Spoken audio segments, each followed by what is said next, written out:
November 13th, 1942, 01 and 41 hours.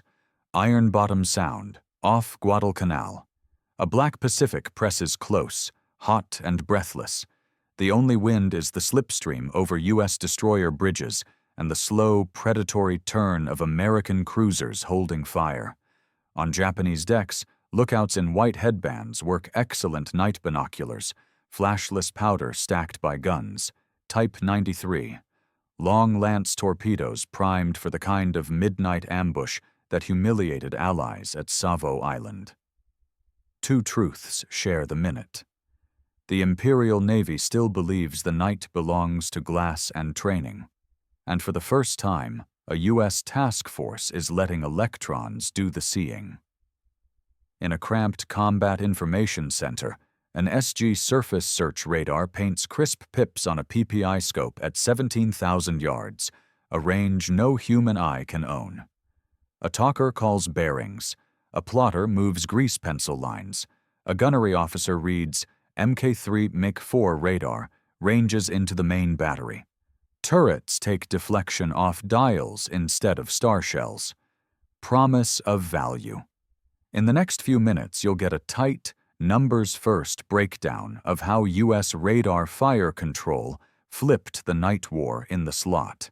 Cape Esperance to Guadalcanal to Tassafaronga by fusing search radar, SG, fire control sets, Mach 3-4, and CIC workflow into salvos that ignored darkness. Roadmap. We'll start with what the Japanese did right: optics, flashless powder, torpedoes. Then map the American fix: radar plot, command by CIC, fire by radar range and bearing. And close with doctrine lessons that stuck. If clear, evidence-driven W2 nav geekery helps you build better videos. Hit subscribe and stay with me, because this is how electrons beat glass. Mini hook. At 0142, an American cruiser fires without searchlights and scores. Verdict meme: see first, shoot first, live. The Imperial Navy entered 1942 as the world's best night fighting school. Superb 150-meter binoculars, laddered star shell routines, and the killer ace up the sleeve: the 24-inch Type 93 torpedo, oxygen-fed, long reach, big warhead, low wake. Their doctrine demanded visual control: column turn, spread launch, then gunnery to finish. It worked, tragically, at Savo, August, where Allied pickets misread echoes and lookouts blinked. But technology moved. The SG set's 10-centimeter wavelength and rotating antenna gave American operators clean, coastline-filtered contacts. The Mk3-4 paired narrow beam, ranging to directors, so the main battery could take radar range, optical bearing, or both. Most importantly, the Navy built a room, CIC, where all that information became orders faster than bridge wings could argue. Numbers: SG could pick a destroyer at 115 to 20k yards, a cruiser farther. Mk3-4 gave ranges tight enough to set fuse and elevation while you were still invisible. In practice, that meant salvos at 12-14k yards in pitch black. No searchlight, no mark by muzzle flash, just bearings and ranges in a cadence the gunners could dance to. Cape Esperance, 11-12 October 1942, shows the hinge creaking open. Norman Scott's cruisers carried SCSK long-wave search sets, cruder than SG, and some Mk3 fire control radars. They stumbled into Aoba, Furutaka, and destroyers in a confused collision of columns. But radar-fed opening fire let American guns speak first at 5,000, 8,000 yards, knocking Japanese bridges and turrets out before their star shell routine could harmonize. Not a clean win. U.S. doctrine was still green, formations messy.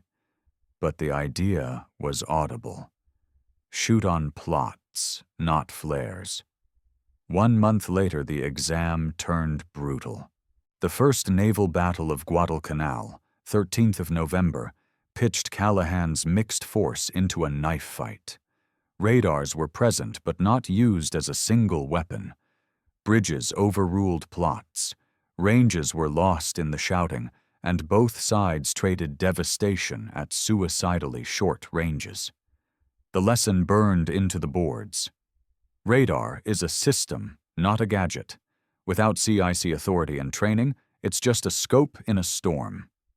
40 hours after that, the Second Naval Battle of Guadalcanal, 14–15 November, gave the counterexample. Washington, with SG and Mk-34, held fire until her CIC had the Kirishima group firm on the scope. At 8,400 to 9,000 yards, the big ship put radar-ranged salvos through a battlecruiser in darkness, while South Dakota suffered elsewhere. Washington's gunnery report reads like a thesis. Acquisition by SG, track maintained in plot, range from Mk-3, solution to main battery, salvos corrected by radar fall of shot. The result was surgical brutality. Kirishima mortally hit, escorts battered, and the myth of mandatory searchlights strangled in its crib. Mini-hook. Darkness doesn't help you if the enemy can see by math. Verdict meme. CIC is a weapon. How did this become repeatable? Procedure. Designate by radar replaced mark by light. CIC's standardized talker loops. SG to plot, plot to gunnery, gunnery to turrets, bridge kept for maneuver and torpedo doctrine. Destroyers took SG contacts and performed radar fire of their own, with Mk-4 on directors, rudimentary but good enough to range for 5-inch at night. Torpedo doctrine updated. Launch early on radar tracks to spoil enemy geometry, then let cruisers finish with main battery at radar range. Training caught up. Operators learned to recognize coastline clutter, rain squalls, and ghost echoes. Captains learned to trust a pip over a hunch. Then the Imperial ace, Long Lance, reasserted itself at Tassafaronga, 30 November 1942. The U.S. column with SG contacts engaged Tanaka's destroyers by radar at 90 to 10K yards and opened with disciplined fire. Japanese ships, unseen to the eye, loosed spreads that ran silently in black water. Result? 4 American cruisers torpedoed in minutes, 1 sunk, Northampton, 3 mauled. Proof that radar sight lines didn't repeal hydrodynamics. But even Tassafaronga tested a different navy. Gunnery by radar worked, hits landed. The failure was torpedo awareness and formation geometry, not seeing. By early 1943, doctrine pivoted again. Cruiser formations opened spacing to dilute torpedo patterns. Destroyers screened aggressively with their own radar and early torpedo launches. CICs integrated SG plots with TBS voice nets so the column could maneuver as a single radar-literate organism. Numbers worth remembering.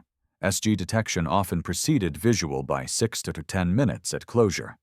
Mk-3 ranges tightened mean error below 100 yards inside 12K. CIC processing time from first pip to firing solution dropped to under a minute in drilled teams.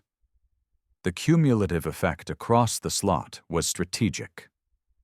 Tokyo Express runs faced radar-directed gunnery that could cut a destroyer at the throat before torpedoes finished arming.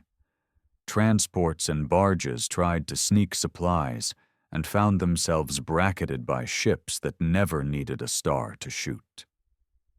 The Imperial advantage, optics plus courage, remained real. Their night fighting never became clumsy, but electrons changed the denominator. Mini-hook. When your range doesn't depend on a pupil, clouds stop being allies.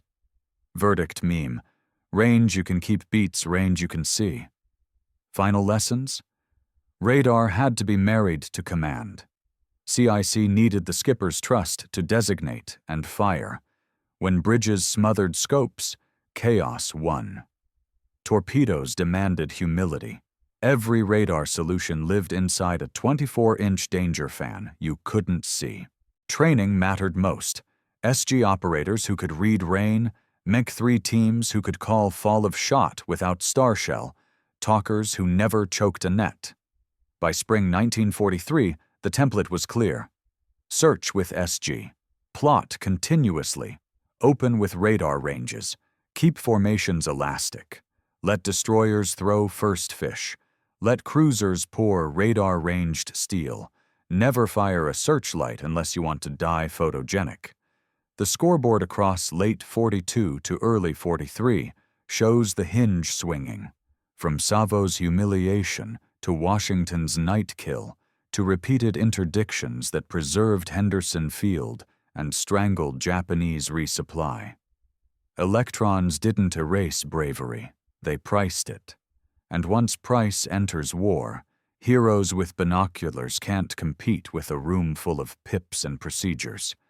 If this breakdown helped, numbers first, myths second, tell me in the comments which piece did the most work. SG detection minutes, MiG-34 radar ranging, or CIC discipline. And what should we decode next? Destroyer torpedo doctrine as radar matured, or how fighter direction radar over Guadalcanal turned daylight cap into an equally lethal web.